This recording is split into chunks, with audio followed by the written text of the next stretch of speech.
Bonjour! Et bonjour! Dans le cadre de la manifestation Patrimoine écrit en Bourgogne et Franche-Comté, nous vous invitons à découvrir les portraits de nos illustres iconais. Elle se déroulera à la bibliothèque Jacques Lacarrière du 3 juillet au 18 septembre 2021. Bonne vidéo! Pierre Athanase Larousse est né le 23 octobre 1817 à Toucy dans l'Yonne.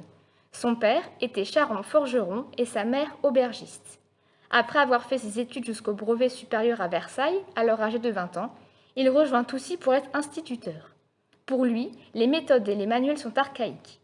Il souhaite pouvoir enseigner à sa guise. 2 ans plus tard, en 1840, il quitte Lyon.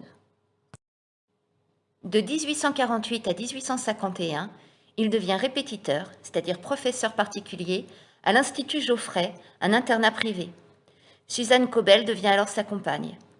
Elle l'aide pour ce qui sera le premier ouvrage de Pierre Larousse, La lexicologie des écoles primaires, qui parut en 1849. Ce cours de langue française est destiné aux enfants pour apprendre l'orthographe, mais aussi l'art de parler et d'écrire correctement. En 1851, Pierre Larousse rencontre Pierre-Augustin Boyer, un instituteur ayant quitté l'enseignement et qui cherche sa voie dans le commerce. Un an plus tard, ils fondent ensemble la librairie Larousse et Boyer. À partir de ce moment, la production de Pierre Larousse grandit et connaît un énorme succès. Sur des principes pédagogiques modernes, il renouvelle entièrement l'enseignement du français. En 1856 paraît le Nouveau dictionnaire de la langue française, l'ancêtre du Petit Larousse.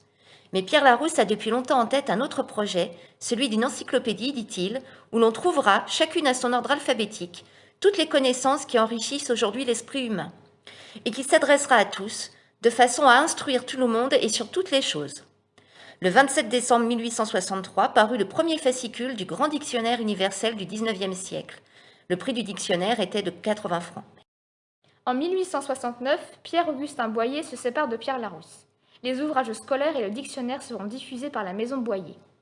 En 1871, Pierre Larousse décède sans avoir pu voir la fin de son travail.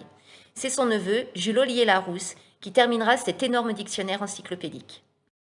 Nous vous retrouvons prochainement pour une nouvelle vidéo. À bientôt!